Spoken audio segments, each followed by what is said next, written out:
Dien! Šoreiz ļoti īsi parunāsim par bruņniecību, par otro kārtu sabiedrībā, par tiem, kas karo. Jau iepriekšējās reizēs noskaidrojām, ka viduslaiku sabiedrība sastāv pamatā no 3 kārtām.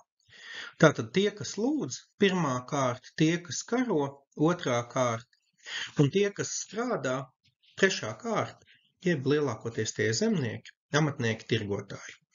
Šodien koncentrēsimies uz tieši otro kārtu, konkrēti uz bruņiniekiem, kas veido lielāko daļu no šīs kārtas.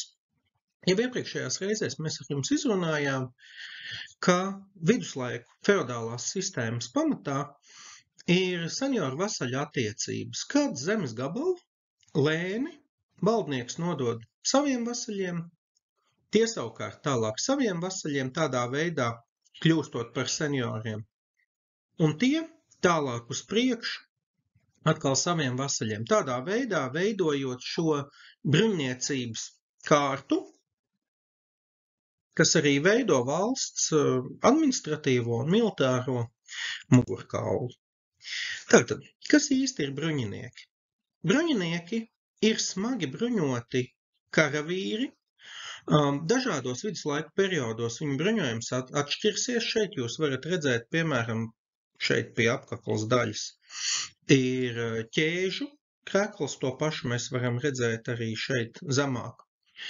Bet vēlākos viduslaiku periodos mēs jau varam runāt par plākšņu bruņām, slēgtām ķiverēm un citiem nopietni bruņojuma elementiem. Lielākoties bruņinieki, vismaz plašā izpratnē, ir jātnieki, un tāds smagi apbruņots jātnieks viduslaikos ir diezgan tuvu tam, kas mūsdienās ir tanks. Tādai bruņinieku vienībai ir ārkārtīgi grūti turēties pretī, īpaši, ja mēs runājam, ja to mēģina darīt kāda netik profesionāli, netik labi bruņota karaspēka vienība. Kas ir būtiski, bruņinieku dzīvesveida pamatā ir tieši karš.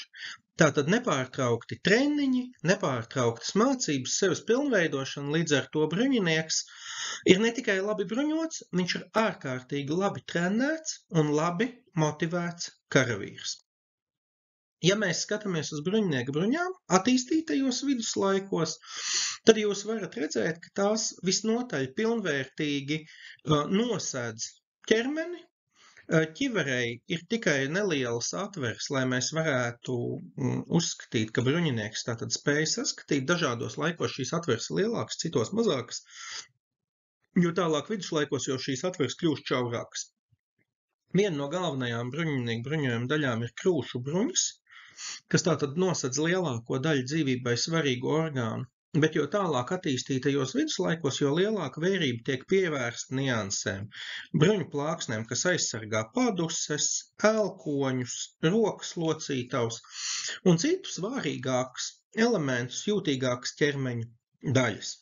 Līdz ar to bruņinieka bruņojums ir sarežģīts, pilnvērtīgs un arī dārgs. Līdz to šī feodālā sistēma, kur bruņinieka rīcībā tiek nodoti ciemati, pilis, kas spēj viņu nodrošināt, tas ir absolūti nepieciešamība, lai viņš spētu tālāk funkcionēt, tālāk veikt savu pienākumu.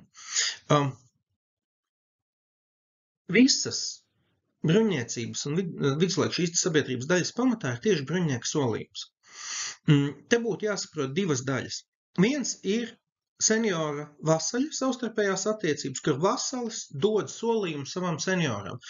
Šajā gadījumā, teiksim, bruņinieks apsola savam senioram, ka militāras krīzes gadījumā, kara gadījumā, ja viņa aicinās, katrā ziņā viņš nāks viņam palīgā kaujas laukā.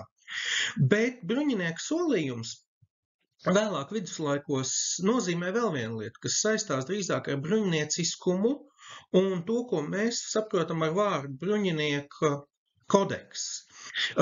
Viena no svarīgākajām īpašībām, kas piemīt bruņiniekam vai būtu jāpiemīt bruņiniekam, ir tieši lojalitāte. Un lojalitāte dažādās izpratnēs. Tātad lojalitāte pret savu kungu, lojalitāte pret savu pienākumu, lojalitāte pret mazaizsargātākiem sabiedrības locekļiem.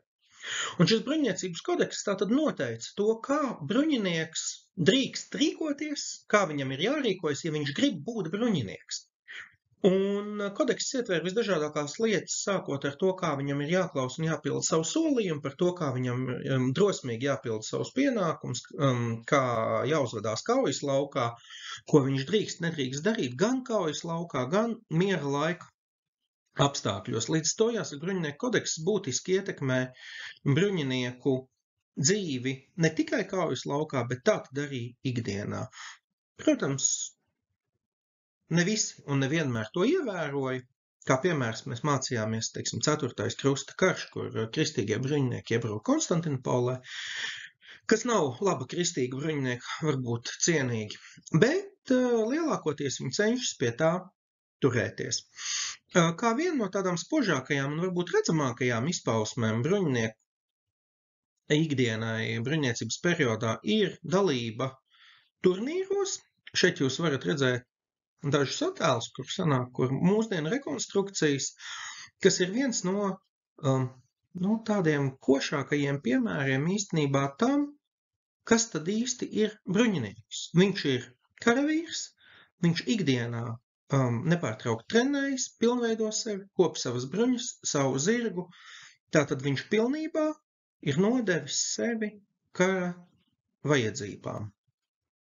Līdz ar viduslaiku beigām bruņniecība sāk pamazām izzust. Tas saistās gan ar izmaiņām valsts pārvaldē un pāreju uz algotņu karaspēku, gan ļoti lielā mērā tieši ar šaujamieroču ieviešanu. Paldies!